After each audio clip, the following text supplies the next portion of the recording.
Give me coffee in the morning, gotta have the caffeine. Wake me up, shake me up, dip me back on pussy. One sip, two sips, and I'm feeling so alive.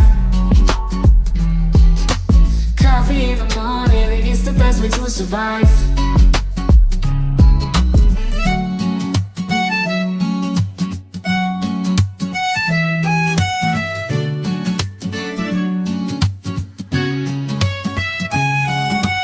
Woke up in the morning, sleepy eyes yawning. Jumped out of bed, started the day, opened the curtains.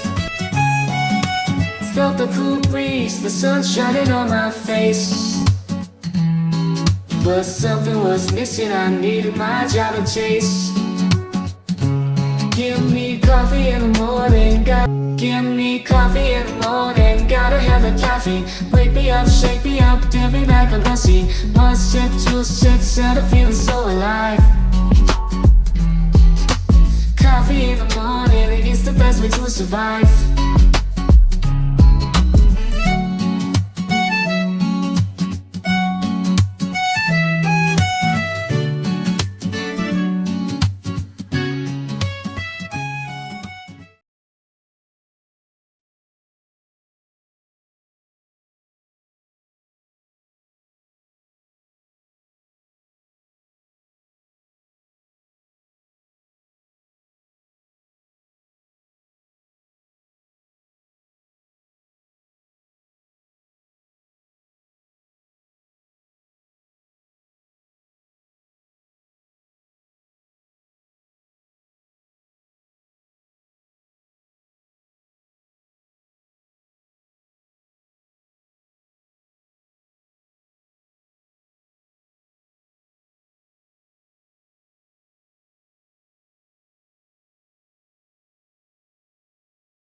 Okay, how about now? Can you guys see me? Can you hear me?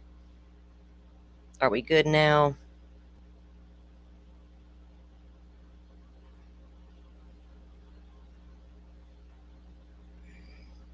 All right, give it a sec. I can see me on my end, but I don't know if you guys can hear me yet.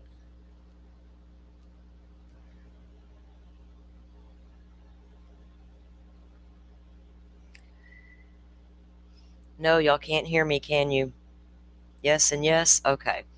I just need some feedback because I don't want to talk if I'm not being heard. I mean, I could, but I do that all the time. So, Okay, so y'all can hear me. All right. We are having an issue getting the court feed this morning for Stefan Stearns. I don't know what's going on with that. I think I'm just having like, is Mercury in retrograde or some shit and I don't know about it? Ugh. All right, you guys bear with me 1 second. I'm going to check and see if we have a feed yet. There was something wrong with the court feed, and I could not get it to work this morning. It was working last night. And I don't see that anybody's covering it this morning on YouTube yet. There's some people who have the afternoon add-on hearing scheduled to cover, but nobody was doing the morning session, and I don't know why.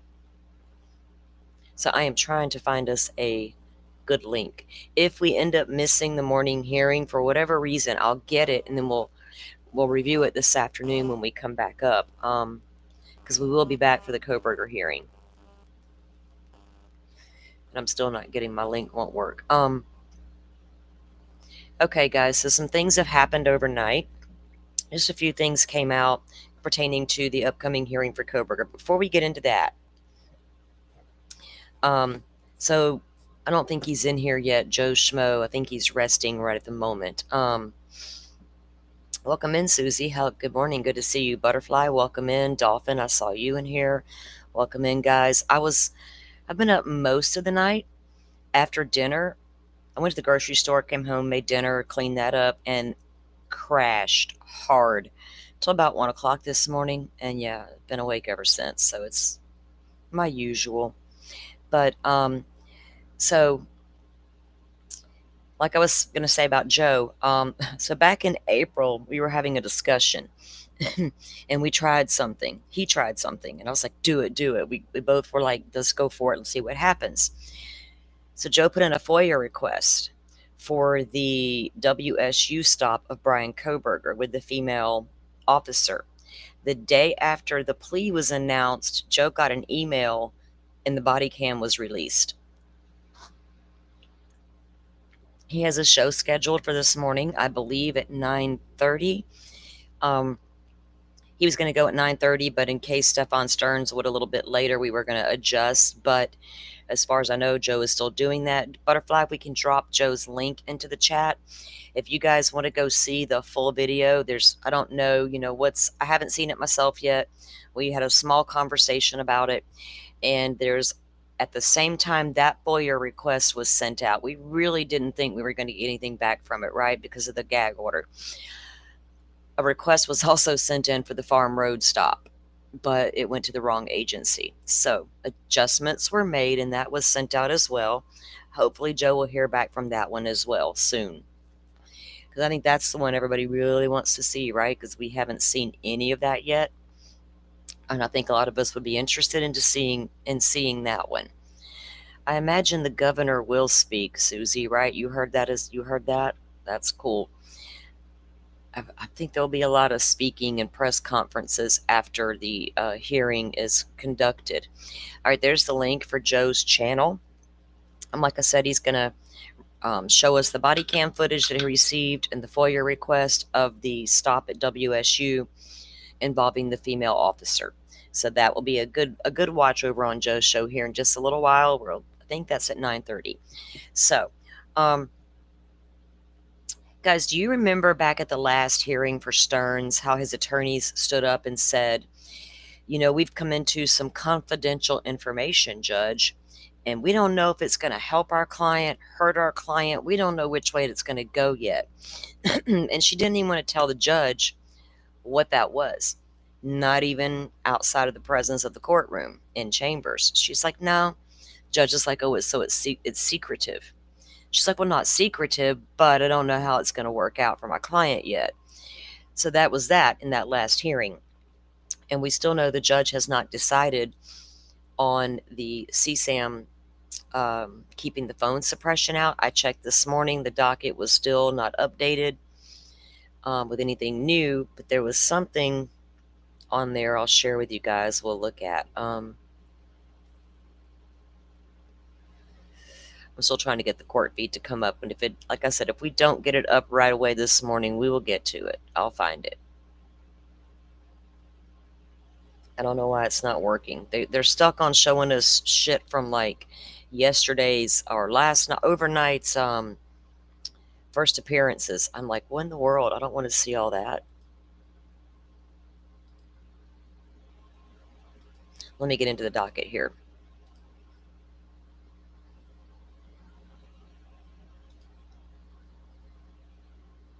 Okay.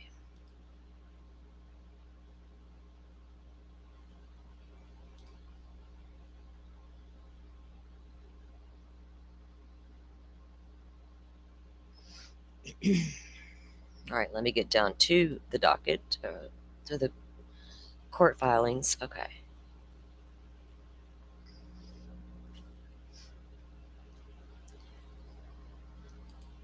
All right, so back on, hold on.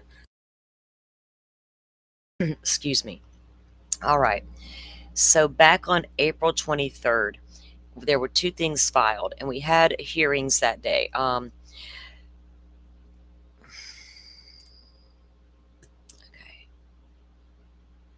Let me pull up this document, and then I'll share it with you guys. Okay.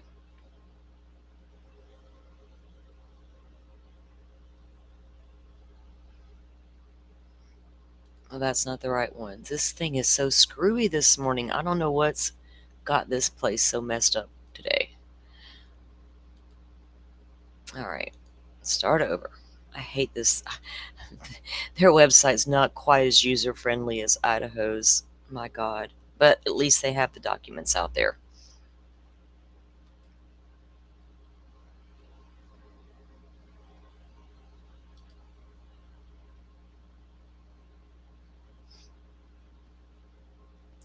All right, here we go. Now I'm going to check that link again in just a second, guys. Now, there was a joint motion to continue filed on the 26th, but it's not released to the docket yet for us to be able to read it.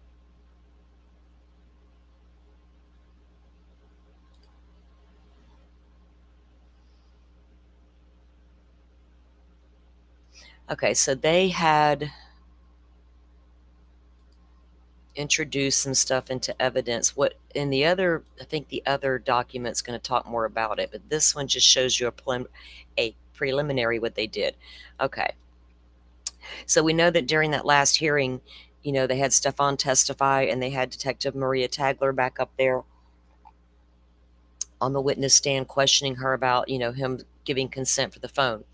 So this was filed back on the 23rd of April, and it's showing that we had the pretrial set for the 2nd. The jury trial was slated to start the 14th. They have now moved that to the 15th, one day later.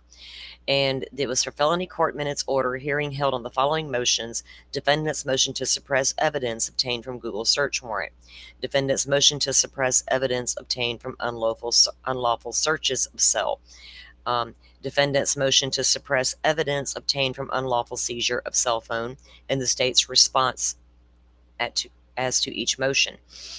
And his counsel was present, sworn and testified for the defense. For the state was Francis Hunt, Maria Tagler, Louis Acosta, Darko Stamike, and Taylor Heller. State's exhibits 1 through 3 were entered into evidence. Those were the videos that they were questioning Stearns. Is the hearing up, Susie? The heat is affecting everyone's computers, right? I'm in Florida, so mine's on fire. It's like 8 o'clock in the morning. Humidity's, busting through the roof, but it is what it is. It probably got to my system. So we have so I'm assuming that the entered evidence 1 through 3 was those 3 videos, right, that they showed, and we've all watched them here together. And we're going to do another follow-up to Stearns' case and share some of those for those who may not have seen all that stuff yet. So that was entered into evidence. Let me go. Oh, look, $4.99, Hollis. Thank you. Greeting joyfully. Thank you so much, Puzzle Pieces. We appreciate your support around here. Hank's Liars for Hire and Bites are free. It's always fun when you come in here. You guys crack me up. Okay, let me get over here and see if I can find us a link to that damn hearing. Who did you see had the hearing up, hun? Was it like Court TV? Because I've checked all morning. Law and Crime, Court TV. Everybody's, of course, all about P. Diddy and um, almost said, what's his name? But Brian Koberger. Duh. Like nobody had it up for this morning. And then the link is not wanting to work right.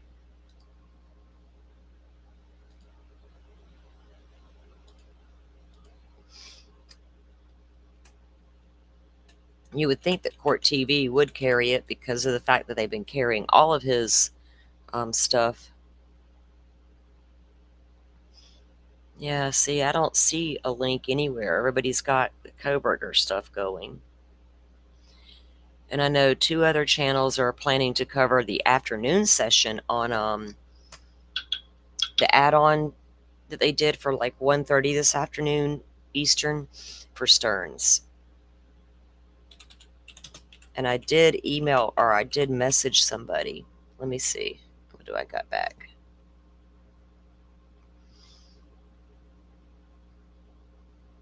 Oh, that wasn't what I was waiting on. Okay.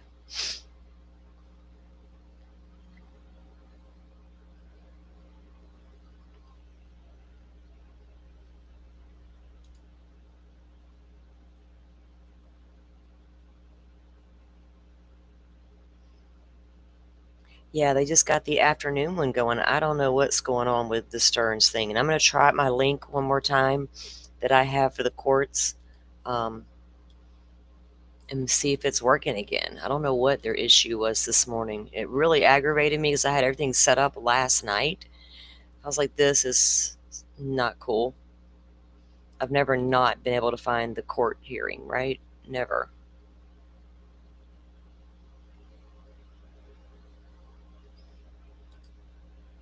Okay.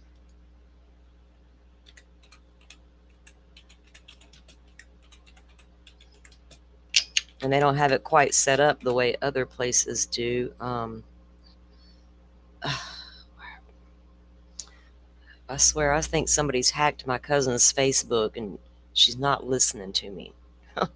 It's like I don't ever go on there and I'm getting these weird rando messages. Okay.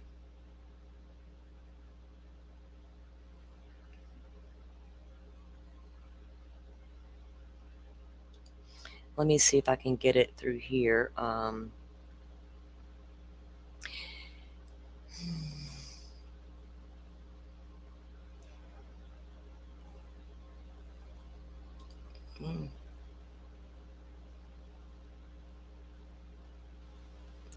Nope, I don't see anybody airing it yet, guys. That is so weird and so aggravating. Child TV is saying that they might not have it because your governor is taking over the feeds for Alligator Alley. You know what he can do with that? Go do him and leave us alone in the true crime, right? You can't take over our court feeds by shoving Alligator Alley down my throat. Get out of here with that mess. I didn't even know about Alligator Alley until last night. I'm a bad Floridian, but this Floridian stopped looking at anything political 3 years ago. I didn't even know who the vice president was, y'all. That's how much I don't care. Yeah, Governor Ron DeSantis over here. Everybody loved him until he decided he wasn't, quite aligned with the orange guy. Then they're like, oh no, we hate you now. Now they're back to liking him again. We actually have a decent governor. I can't complain too hardcore about him. May not agree with everything he does, but he's done some decent shit for Floridians. I can say that. And for kids like Maddie by passing certain laws. Right? But keep your politics in politics lane and let me have my true crime lane. I don't get into your mess, don't get into mine. So how about that, Governor? Can we send Stearns there? Can we send him to Alligator Alley? Right, Butterfly? He's not. It's just a little further down from where he's at.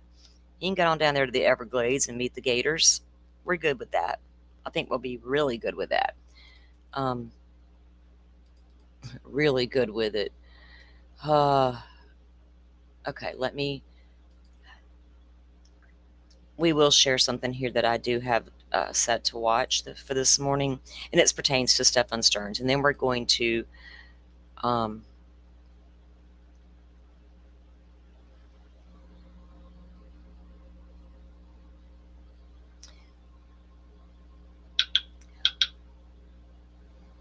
Dolphin, you're asking 1:30 for the pretrial for Stearns? The pretrial was set for 9 a.m. this morning in Osceola County, and then they had an add-on at 12:30, or rather, yeah, 12:30. No, 1:30 Eastern. So they had a 9 a.m. on the books, and then they have a 1:30 on the books as well. And that was the afternoon add-on session for the 1:30. And I know that there's people out there who are scheduled to cover that one, but I don't know if they just combined it, because according to the docket, it's still separate.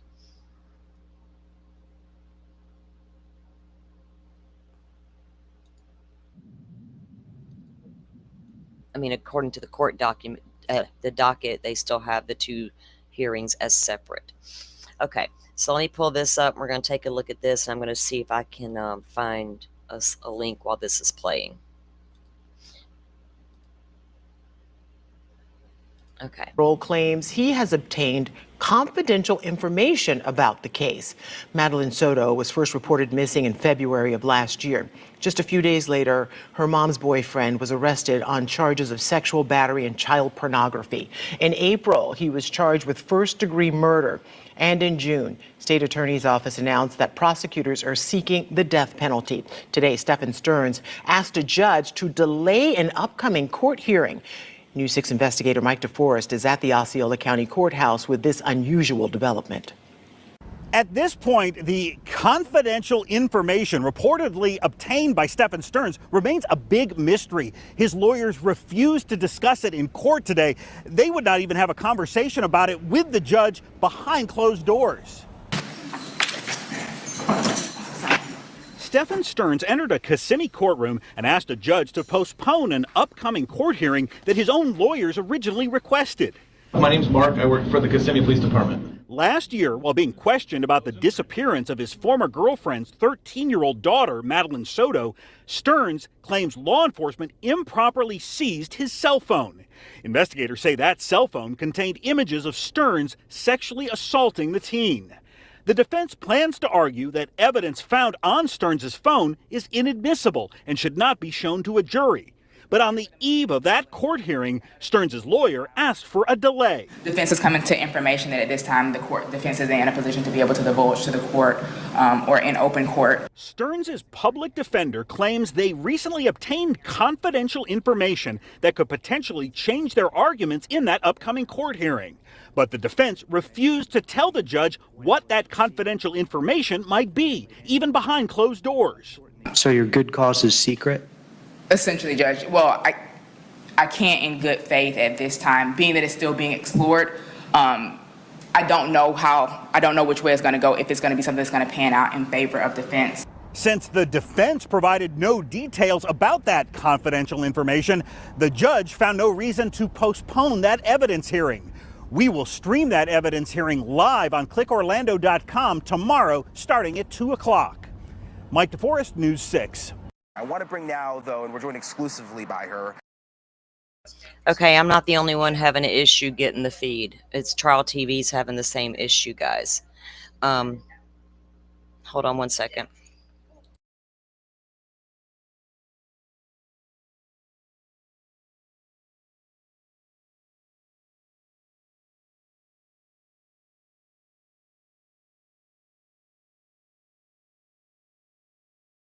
Okay, yeah. There's apparently they've changed the schedule or something, so we will roll with it. I'm going to go check that docket one more time, but I know they're also doing the same thing I'm doing, sitting here going, why aren't we getting a court feed? So it makes me feel better that it's not just me being crazy. Like, not just me. Others are having the same issue. Yay.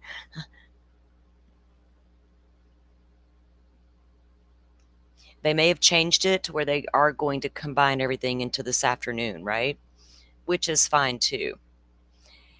Carrie, a lot of us are waiting on Jen Soto to be arrested. I don't know if that will ever happen.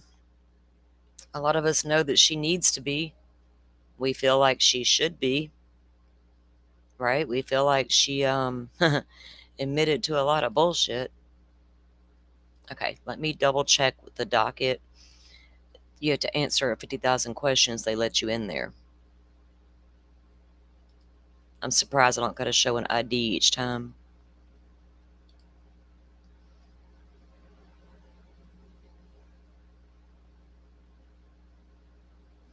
Because as of last night, they still had the two hearings separated. Because I double checked, so I wouldn't go live without it. Okay. Yeah, see, 612. Now that they've removed that from the docket where you can't view it. It said set for 7:15 is the actual court date for trial. Let's see.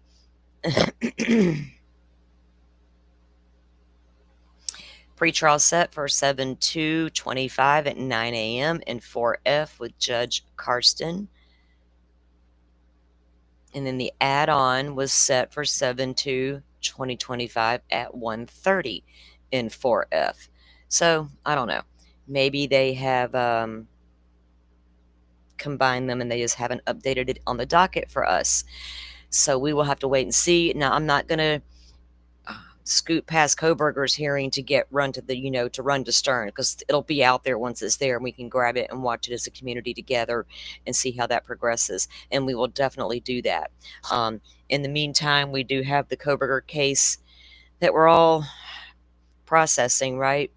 Like I said, I went to sleep last night after dinner. I slept hard for a few hours. I woke up at 1 o'clock in the morning and I thought, I'll go back to sleep and I'll get back up at my usual 4 or 5, whatever. Wasn't going to happen. And I couldn't get the victims off my mind. I wasn't so much thinking about Brian Koberger. Right? I just wasn't.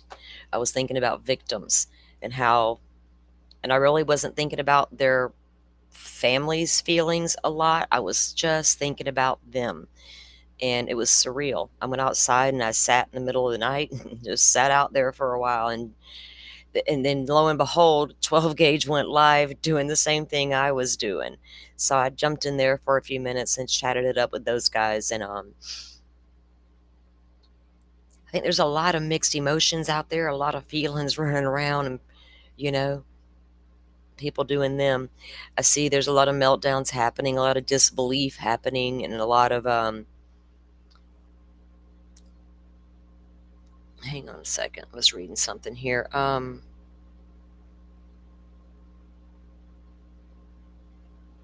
Anyway, okay, so they still haven't got the feed up. And there's people out there who are so gung-ho on he's innocent, innocent, innocent, and they're trying to spin that now. Oh, we're spinning it now. We were never about that. We were just about making sure rights were protected and making sure all of you understood innocent until proven guilty. It's like, well, shit, we understood that from the get-go, right? We didn't need you to tell us. We still had our feelings, and we were entitled to those feelings. Something did come down the docket that we can take a look at. It's not a big deal. I don't know how much more this we'll see, but we'll take a look at it. Let me pull this up.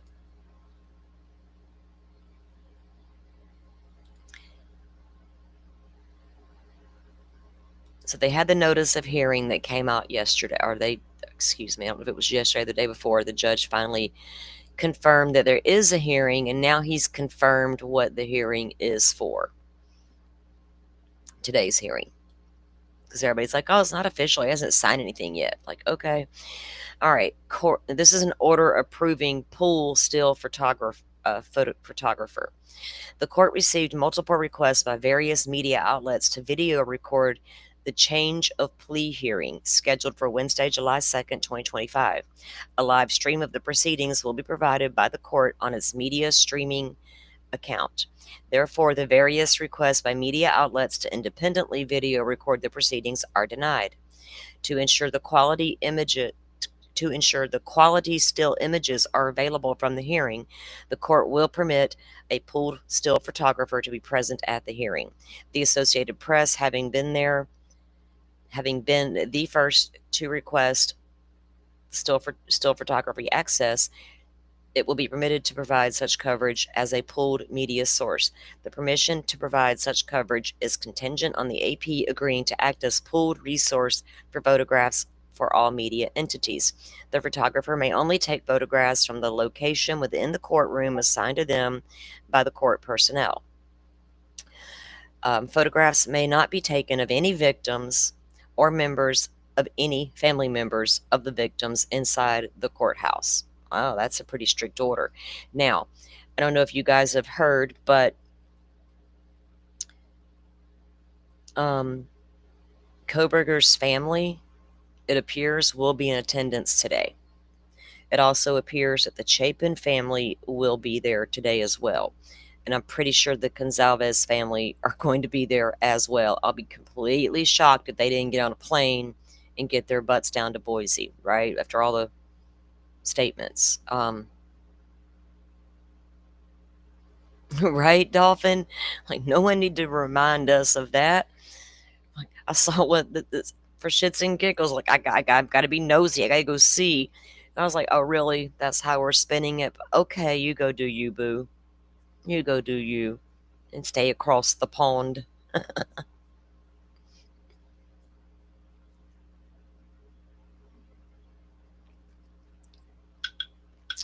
I mean, discussing probabilities, right? And discussing evidence that come out in documents and discussing possibilities, theories, just in general. That was never okay in the Brian Koberger case. It's like we can talk about every damn defendant under the sun, but we aren't allowed to speak about Brian Koberger unless we're being a quote unquote pro burger. That was ridiculous to me. That's not like, come on, y'all scream about rights. We got freedom of speech in this country. At last I checked, right? We still have that.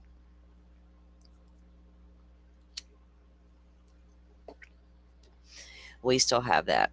Are you guys going to be surprised to see that Koberger's family's there? I won't be surprised that his mom and dad are there. And there's, speculation that he's signing the plea deal for his parents' sake, but then a lot of us have to wonder, does he care? Does he care about mom? Mom didn't like the death penalty at all. She never kept that a secret either. She wrote about it, and it's out there for the world to see. We've already looked at it, and gosh, it's been so long since I've looked at that stuff. To have all the families in the courtroom, I don't know if Xana's family is planning to be there. I'm sure members of each family are planning to be there.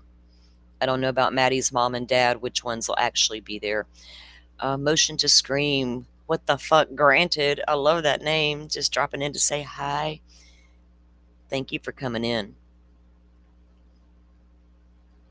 Yeah. It's not a surprise to me either that the family would show up. Just, I mean, it is what it is. A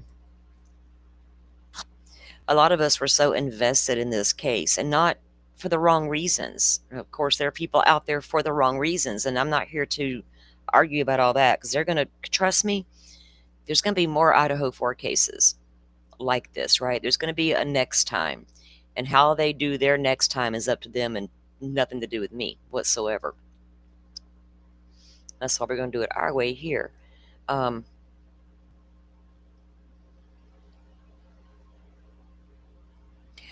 Yeah, Hank, is there ever real closure? There's no closure is such a strange word to me when talking about grief. There's never true closure. There's learning to live with it, right? There's learning to live and find that peace within, because it does get better with time, as long as that's what you want, and you want things to get better, and your loved one, you should know, wants you to want things to get better in the end, right? And it's a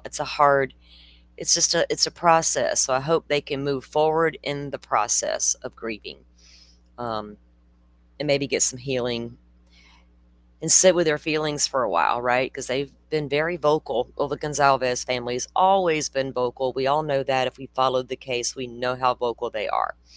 And I've never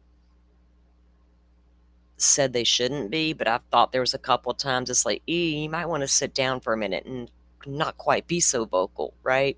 With some of the,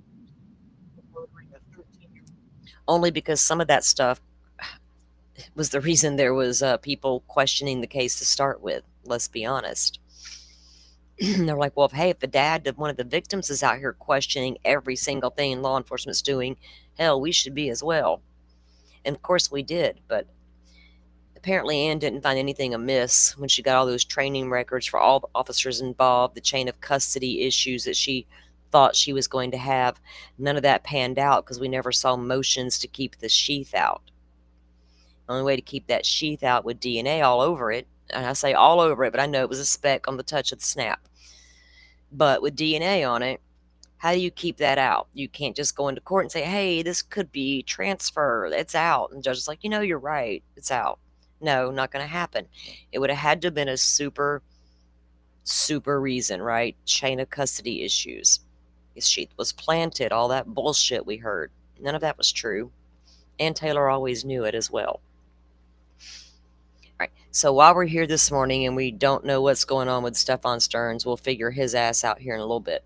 Let's watch a little piece of this. So Catherine Ramsland, as most of you may know, was one of Brian's professors over at DeSales University. And she did do an interview with Brian Enton. He has said in the past they were friends. He's interviewed her before on BTK and things of that nature. So he had reached out to her a while back, and she couldn't comment. She told him, but she would be happy to talk to him one day. So the day finally came, I guess. And she did do an interview with him. And we're going to take a look at that together.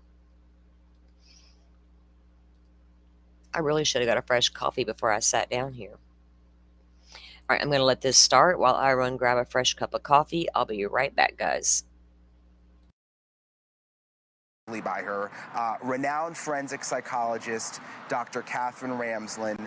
As you may know, she was Brian Kohberger's professor and advisor at DeSales University in Pennsylvania. She has not spoken publicly about Brian Kohberger until now. She's been on this show talking about other cases, but she's been very, very careful not to talk about Kohberger because of the trial, because she was going to be a witness at the trial, and she now feels comfortable to open up to us. And we've got so many questions, Dr. Ramsland, that I've got so many questions I've wanted to ask you for so long. I want to start with, how did you first meet Brian Kohberger?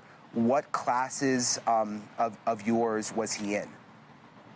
Okay, I want to be just clear that I'm still within the FERPA limitations that protect students and student information. So I will talk within that.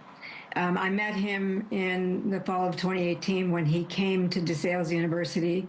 He had an associate's degree and he was going to get into our 4-year program as a psychology major. He selected the forensic track, which made him an advisee for me because I managed the forensic track. And he was also in my class that semester.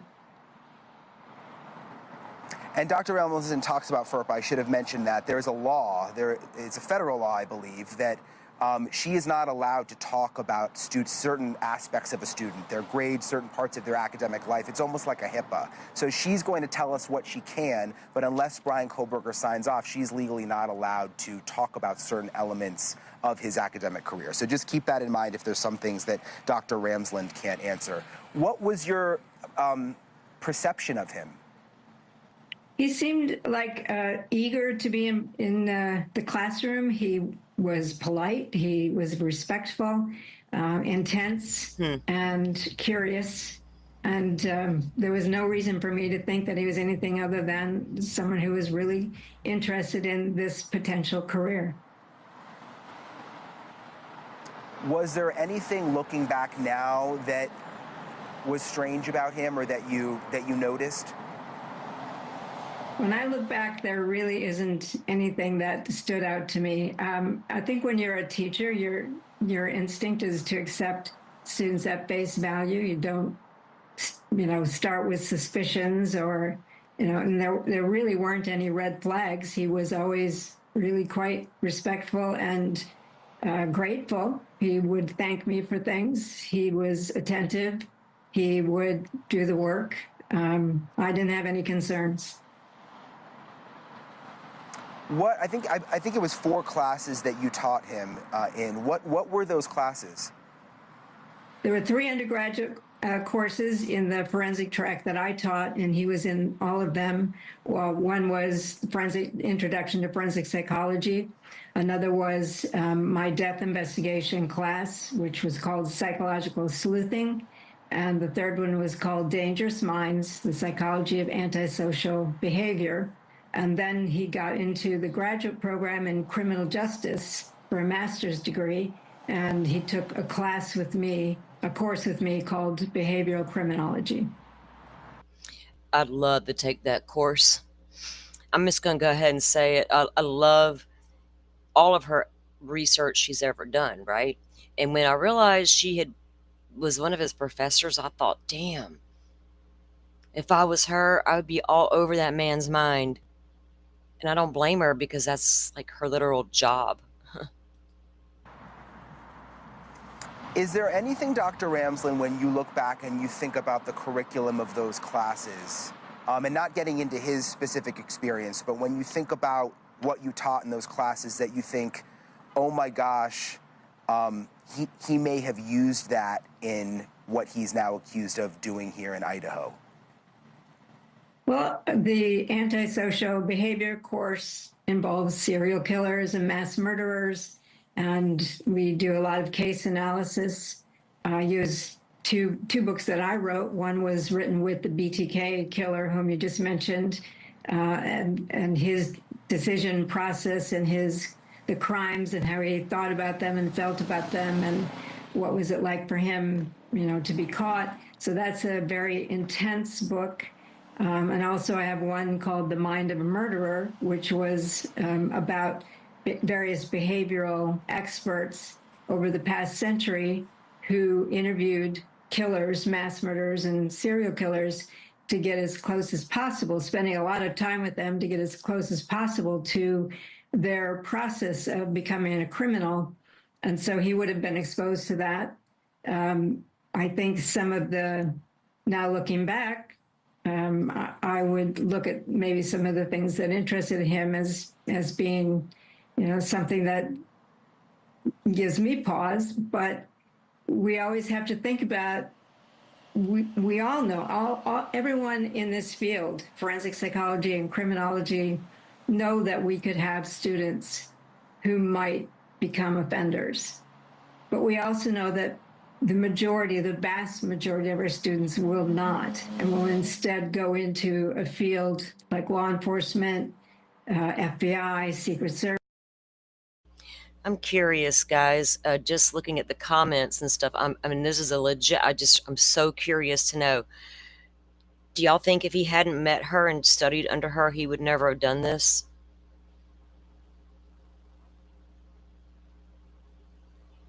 I think he would have. I think he might have sought her out for that whole purpose.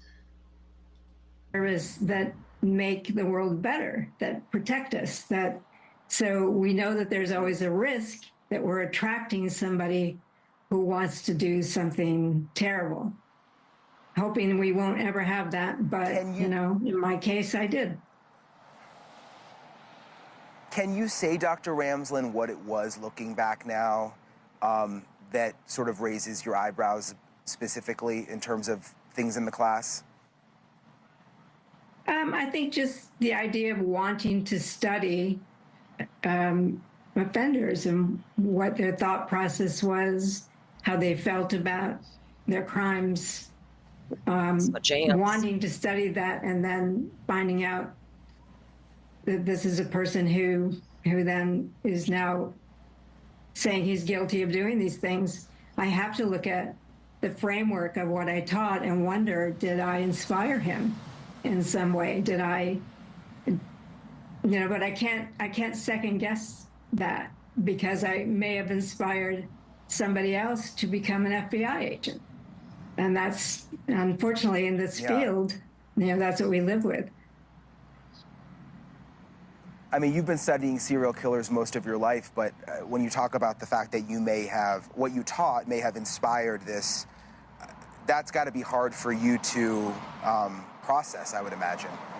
It's terrible, very hard. And it's not just what happened to the victims.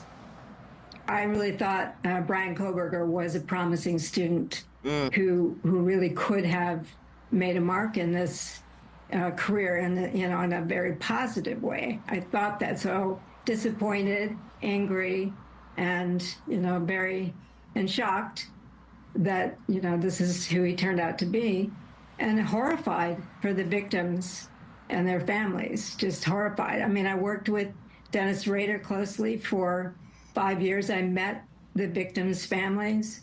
I saw the devastation that these kinds of acts can have, and I have to always keep that in mind when I'm teaching these subjects. What did you think when you first heard that Brian Koberger, your former student, was arrested for this? I was completely floored. I didn't believe it. And his demeanor that we saw on media was that he was confident that he was going to be able to prove his innocence. So I wanted to wait and see. I wanted to give him the benefit of the doubt. But as months go by and he kept saying that he had an alibi, and I wondered, well, why are you sitting in jail? Oh, do you think that's when she really realized that this guy did it? Was back when the alibi came out? 'Cause that's what she pretty much says. Once I heard the alibi, she said even he should have known that was no alibi. So she's known for a long time in her mind he's the guy. And we've heard that she had been talking to the family and things of that nature, and I don't blame her because that is what she does for a living. She got BTK to spill the beans more than anybody in the world on the face of the earth could get, right? She got so much out of that guy. Will she be able to do the same thing with Brian Koberger? We'll have to wait and see. I'll buy the book. Shit. Give us your alibi, get out. And that wasn't happening. And then it was really when he said his alibi, and it was clearly not an alibi, and he would have known that, certainly from all the classes that he had through undergraduate and graduate work. He would have understood that wasn't really an alibi. I think that was when I was really, floored that this is my student who has done these things. You mentioned, you studied BTK, the serial killer. You met with him many times in prison. This is what you do in a hope to prevent these things from further happening and understand the mind of a serial killer. Would you want to study Brian Koberger? Have you put any thought into that? Is that something that you think could be possible? I've been thinking about that for 2.5 years. I would. This is my work. If he wanted to do that, I would. And within the framework of this is what we do to try to look at developmental trajectories, the triggers, so that we can see the red flags faster. We can prevent people like this from wreaking the havoc that they do. So if he wanted to do that, I know that he's got the intellectual capacity to do it, to be self-reflective, to help think through how his life came to. He has the intellectual capacity to do it, meaning he knows he can sit down and talk like a grown-ass man about what he did and why. He has the intellectual capacity. So none of that ADHD, autism shit hindered him in school at all. This, and so I would definitely do it if he were willing, and it would be hard, but I think because I have so much material from him, I have questions for him that I think nobody else but me could ask. Oh. And just my last question, Dr. Ramsland, She has so many materials on him that only she could ask certain questions. All of his schoolwork, all of his papers he ever wrote in her courses, everything, she's got it all. You don't think she spent the past 2.5 years reading through all that going, oh my God, how did I miss the signs, right? And by detecting these guys sooner, Who's seeing the red flags? People like us on the outside looking in, or are their families seeing the red flags? If you saw the red flags in your loved one, are you willing to accept it and admit it? Or are you going to say, that I'm stretching my imagination. It can't be. I never say never. My mama always said, don't ever say never, especially when it comes to one of your kids. Never say never, honey, because then guess what's going to happen? You're going to deal with it. Are the person that I think of who, if anyone could see through someone and see that they have a secret side, I would think it would be you, because this has been your life's work, and trying to figure that out. And in a sense, it almost feels like Brian Koberger even had you fooled. Well, I study the ones who are really good at it because I want to truly try to understand what can we see in the constellation of behaviors that will tip us off earlier, because people who are really good at passing as normal and keeping their dark side hidden can fool people, can fool all the experts for a long period of time. I think anybody in my field will tell you they can be duped by a really skillful predatory type of person. So, I'm not going to say I'm the person who can spot this. I can see things like if you have a rigid personality and you're threatening, those are red flags that are very clear. Or you have a mental instability and you're drawing, violent images. These are things we can see and we can anticipate. But if somebody's presenting themselves as a completely normal human being engaged in life the way, that according to our expectations, it's really hard to see through that. And as a teacher, I am not initially suspicious that students are there for the wrong reasons. And so I think some of us have what I would call a cognitive disadvantage, because we are giving the benefit of the doubt to students. And I think that's certainly what happened. That's why I would want to work with him and study him, because I want to understand how he was able to completely fool me. Well, it'll be interesting to see as this moves along, if that indeed ends up happening. Dr. Ramsland, appreciate you coming on tonight and sharing this insight into your former student. Thank you so much. So apparently Brian Koberger was incredibly good at masking. Incredibly good at masking. And not only did he learn how to not leave things at a crime scene, how to do it right. And I'm going to tell y'all, I've always said the sheath was the biggest mistake of his life. I'm not even so sure the phone data alone would have convicted him.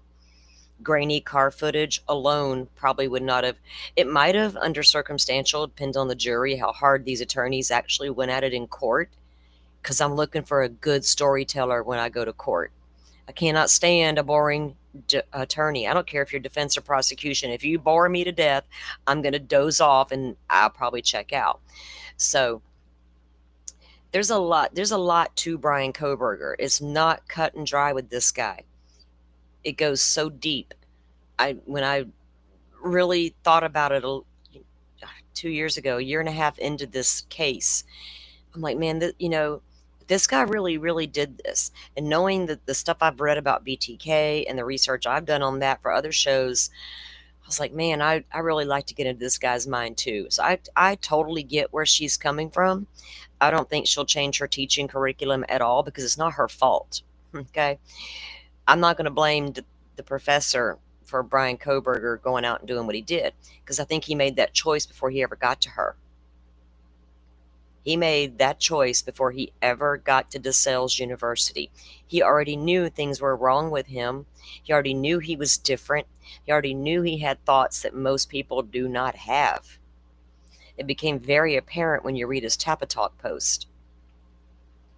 I think it will become apparent when you listen to people who actually knew him as a person when he was a teenager, that all of this started pre-adolescent. My guesstimation, 14 years old, is when it really started to bother him. What's wrong with me? Right? What is wrong with me?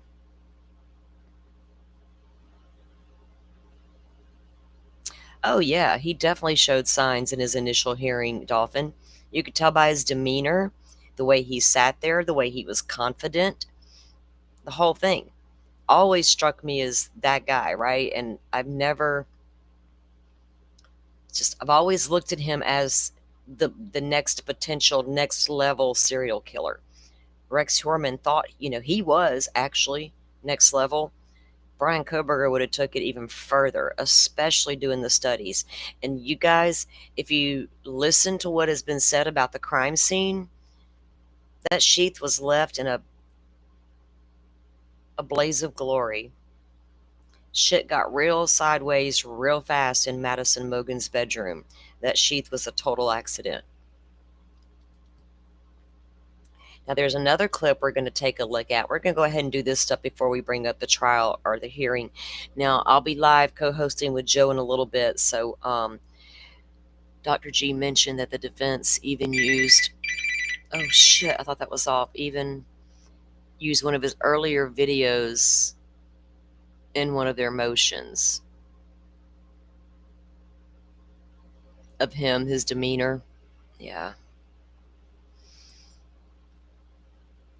Okay, let me bring this up. So another guy has come out, and this guy claims to have known Brian Koberger. And we're going to take a look at what he has to say. And apparently he decided he come out and make a little video once the gag order was lifted. Or not the gag order, I shouldn't say it like that. Once the news broke of the plea deal. Okay, let me get this back to the beginning. Now, this is a guy named Christian Maynard. He was apparently a classmate of Brian when they were attending WSU. He sat next to Brian, had a lot of conversations with Brian, and apparently was subpoenaed to testify in court. So take it for what it's worth, grain of salt. I don't know nothing about this guy, except what he's telling us here. Okay, here we go. Hello, my name is Christian Maynard, and what I'm about to share with you is a personal record, a time capsule of a strange and significant experience in my life. In fall 2022, I took a class called Criminal Justice Processes at Washington State University. It was a weekly course, discussion heavy, intimate, we were in a circle, and mostly made up of criminal justice grad students. I was from the sociology department. That semester, for the majority of classes, I sat next to a student named Brian Koberger. Yes, that Brian Koberger. When I first met Brian, nothing stood out. He looked like a clean cut, all cop, military type bushy eyebrows, just another grad student. In class though, he tended to over-explain basic concepts. It often felt like he was lecturing the room, except we were all grad students. One moment that stuck out. Another student called him out for mansplaining. Brian then got into a semantics argument about what mansplaining meant. He was called out for mansplaining the term mansplaining. The student left the class early, leaving their stuff. I did have one longer conversation with Brian, about 30 minutes. We talked about our research, and I learned that I was from Pennsylvania. Near the end, I mentioned I had to go make dinner for my ex-partner. He seemed confused, almost surprised, and I was happy to spend time with her. He said something like, most guys I know can't wait to get some time away from their women. I do remember thinking that was strange. Now it's revealing. After that conversation, we kept our exchanges to brief pleasantry. In class discussions, he often gravitated toward a nature over nurture arguments, leaning into psychological explanations, as if some people were just wired to break the law. I didn't think much of it at the time, but in hindsight, it feels more pointed. When the news broke that police had arrested Koberger, I was stunned to say the least. I'd come out of watching the second Avatar movie. I looked down at my phone and saw the news alerts, many of them. The night of the arrest, I had a discussion with Nicholas of the New York Times and shared my experience under anonymity. The statements in the article that could be attributed to me are shown here. I felt the need to make this video for several reasons. First, I've been asked about this experience many times. This can serve as a time capsule. Second, I've been subpoenaed to be a potential witness in this trial. Therefore, I had prepped this information to be publicly available. Third, as of today, June 30th, 2025, Koberger pled guilty to the charges in an apparent plea deal. My hope is that sharing my interaction with him can serve as a time capsule, and perhaps I can help fill in the gaps in some meaningful capacity. I hope the community is able to heal from this. Thank you, and have a wonderful day. Okay, well, he didn't add a whole lot more, right? Except that he was subpoenaed and he knew Brian Koberger from class.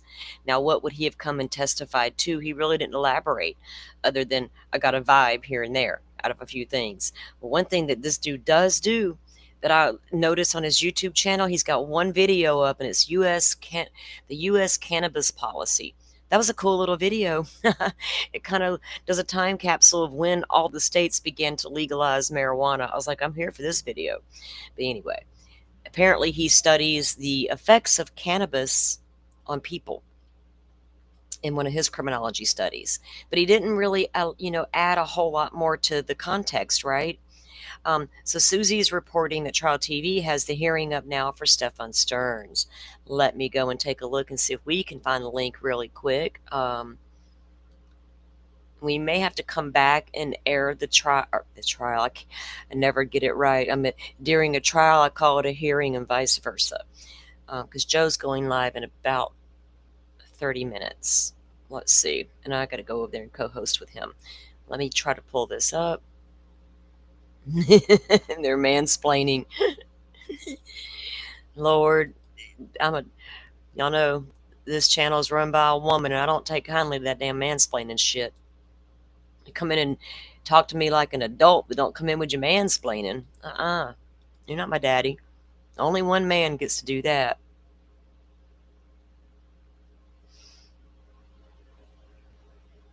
I don't know where they got their feed from. Let's see.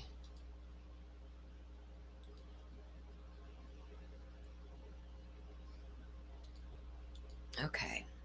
Because I do not want to air their live while they're live. That's not cool. But I don't think he'll mind if I use it later if we need to. All right, let me see.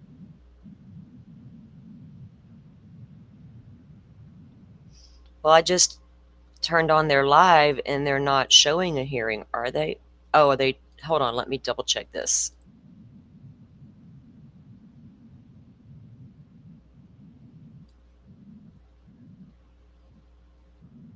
I don't see that they have a court feed up. Yeah, they don't have it up. They're showing last month's hearing.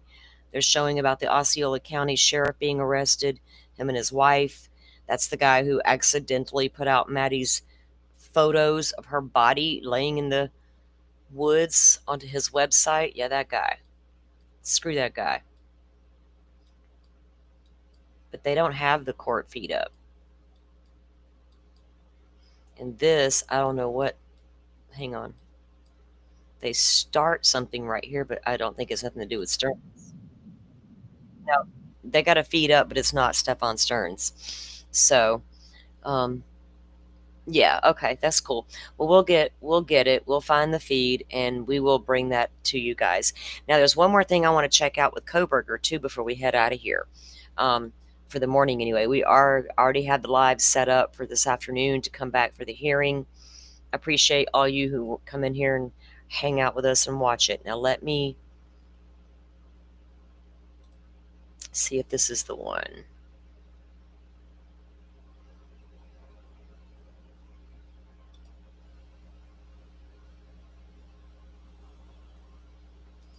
Because there was an article, I think is in this TMZ, or no, it was Inside Edition. What am I doing? Someone sent it to me last night. Now, because it's Inside Edition, I do not know. Take everything with a grain of salt. Oh, you're good. You're good, Susie. You were just trying to help out. We're good. No problem. Where did I stick it? Oh, here it is. Inside Edition. Okay, so this was sent to me, and I don't know where they got the information from, so just take it with a big ass grain of salt. If true, it's more devastating evidence against Brian Koberger. Get this out of the way. All right. Where'd the article go? Where'd it go? I'll tell you what it said if I don't see the actual. Where'd it go? Shit, I hate when this happens. It wasn't a, it was a print. Okay. All right. This doesn't elaborate on it either. Okay, so I don't know where my actual article went, but according to the Inside Edition story, okay, so a lot of you may or may not know when they did the search warrant for his apartment in Pullman, Washington, there was a hair recovered, possible dog hair. Everybody wondered, is it Murphy's hair? We've never heard either way. Inside Edition is reporting a source tells them Murphy's hair was found in the bedroom of Brian Koberger's apartment. Again, I don't know if that's true yet. Um, we'll have to wait and see if that's actually pans out. A lot of us will always wondered, was that really hair found? And B, was it really animal hair? And if it was, did it match the dog, right? Dolphin says it would have helped the state show how he was having problems at WSU, and yeah, and how those issues led to the murders and him not getting in trouble with his and him getting into trouble. Exactly. I think some of the ones that were called to testify from WSU would have testified to just that, his disposition and the way he interacted and all the things, and a lot of them probably witnessed him going up against the professors a little bit. Do you know what I mean? All that was out there. We know he was getting fired from his TA job, allegedly, because of his having it out basically with his professor there. He didn't want to get along with the guy. He came out and spoke briefly in the beginning, then he shut down as well. Nothing else. Right, Dolphin? Was that hair? So if what that one expert, that's just one person I've listened to talk about the process, and then when they'll start unsealing documents, maybe if some of that gets unsealed, we can actually get a handle on some of that stuff, because we are going to do a follow-up show and go over a lot of that stuff. Yeah, they said they found a possible animal hair.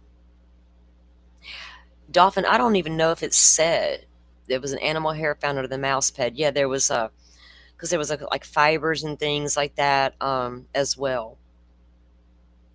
Yes, the mouse pad stands out exactly, and we have the search warrants and we have the returns for all of it. So we'll take a look going back through some of that stuff. This case has been a wild ride, and it is what it is. We can't change what's going to happen today. I don't know that I want to change it, because it's not going to mess me up, my personal life. It's not going to mess up my streaming. It's not messing up revenue, whatever people's end game was for this trial and for this case. You should never set out to cover it thinking end game is money. You're in this for the wrong reason, in my opinion. And if you built your channel on the backs of the Idaho 4 victims, I hope today you honestly sit and look in the mirror and contemplate how you will move going forward. But again, that's your walk to take, not mine. I take my nice walks. I'm at one with nature, right? I don't like stuff coming into my world and messing up my energy. If you do what's right, you don't have to worry about all that. Yeah, that in presumptive test too, at the apartment, there was presumptive spots for blood on a pillow sham. Then, did the guy have a bloody nose? Who knows where the blood came from? Did he cut himself shaving and it bled onto the pillow? Who knows, right? We have no confirmation what any of that was or wasn't at this point. But it is in the search warrant return that they recovered possible animal hair. We've always known that. It's never been a secret. We just didn't know if it actually tested positive for animal hair, and if it did, was it Murphy's? That's what we don't know. But there was definitely hair taken that they presumed to be animal hair. And we know they have Murphy, so easy to test and match, right? Or try to bet as best they can. It's hard. It's a little harder with human as far as testing where the hair came from without a follicle, DNA and all that. But if you put the two fibers and two hairs side by side, you can definitely see all the similarities, the color, the texture, the breed, all those things would be there. They would all be present. So I don't know if that's, true with their little leaked information there about that. We'll have to wait and find out. I'm curious to know more about what came out of the house in Pennsylvania, because they got a whole hell of a lot more out of that search warrant than they did in that bare minimum apartment he was keeping. Because apparently he just didn't care about his shower curtain. He was like a minimalist inside this apartment. And for a guy who allegedly was supposed to return home after the holidays, he barely had anything in that apartment. And they also speculate that Brian's dad would be called by the prosecution to testify as to the conversations had on the way from Pullman back to Pennsylvania. Did he pick up a vibe about his son? Did he wonder, son, why are we driving this direction for? Why are we going out of the way? Son, why are you acting strange? Why are you telling that cop we're going to get Thai food while I'm explaining to him we just left WSU where a major shooting occurred? Kopaka. It's weird, right? So who knows what the conversations were like between him and his dad. And as even if you think your son is guilty of sin, then you got to go up there and tell on your kid. That would probably be easy for a lot of parents. Some it's hard to do regardless. And I don't, put any shame on them either way.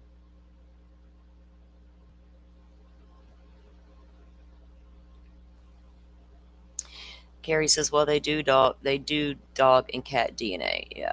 Well, the thing about human hair is you got to have a follicle or you can't do the DNA. And we're learning more about hair and testing out of the Delphi case and the Rex Heuermann case. And this new method that they're testing these hairs with in the Rex Heuermann case has never been presented in a New York court before. So his defense team is trying hard as hell to keep that information out, and the prosecution's like, oh no, we're having hearings and we want it in. So they can tell a lot even without getting a DNA profile off the hair. If they can get one, that's even better, right? Yeah, exactly, Dolphin. It was the mother lode, and a lot of people ignored it. Oh, it's the shared home. This stuff they took was Brian Koberger's. I still want to know what page 118 in the book underlined was, and I need to know what the picture was they took of something but left behind. That never made no sense to me. You couldn't take the thing with you, so you took a picture of it instead and left it. Was it that big old mural painting on the wall that everybody plastered all over Facebook, all over the YouTube streets, right? I don't know. I don't know what they took a picture of and left behind. But there's certain things I'm so freaking curious to know. We took deep dives into that search warrant. So when we come back up later, we'll probably take a look at that after the hearing. Guys, I'm going to let you go for now. I'm going to go over and check out Joe's live here in a few minutes. Like I said, he's got the full body cam video from the WSU stop in Pullman, Washington, between Brian Koberger and the female cop that he wanted to question about the median and the road rules, right? Got questions about the road rules. That video. We're going to take a look at that over at Joe's channel. And then we're going to come back up and do the Koberger hearing. In the meantime, I will see if we can't get the Stearns hearing as well. I know they're back in court this afternoon, so maybe that's when it's all happening. But we'll come back with all of that here in just a little while. Thank you guys for coming in. I'm going to go grab a quick bite to eat before I hop on Joe's panel. Yes. The hair from Crystal's car. I'm all over it, Quad. I am going to be presenting this weekend a big update on the Crystal Rod. I've been following the trial, so I see all the happenings. Every night I'm getting my updates, and I want to be able to bring this to you guys cohesively. There's no cameras in the courtroom, so I'm trying to make it fit together as best we can cohesively, right? So you guys will look forward. I was going to do it this week, and I thought, well, there's other things popping off, and I still want to get the rest of this information in with Crystal's case. So the prosecution has rested in the Crystal Rogers case. Probable cause. It's all they got, guys, is probable cause. So I don't know how it's going to go. I'm a little concerned, but we'll see. Was there enough strong probable cause is the question. So we're going to take a look at all that this weekend on a big upcoming show we got. Thank you guys for being here. We'll be back in a little while to bring us that big Koberger hearing. You guys hit the like button and all the good things that YouTube likes us to do. And thank you. You being here means the world to me, and it's more than enough. So All right, guys, I'll be back in a little while and we'll get into some more of it. Y'all have a good one. See you soon. Thank you all for watching this here video. Please like and subscribe and follow. Much love from little Yas to each of you.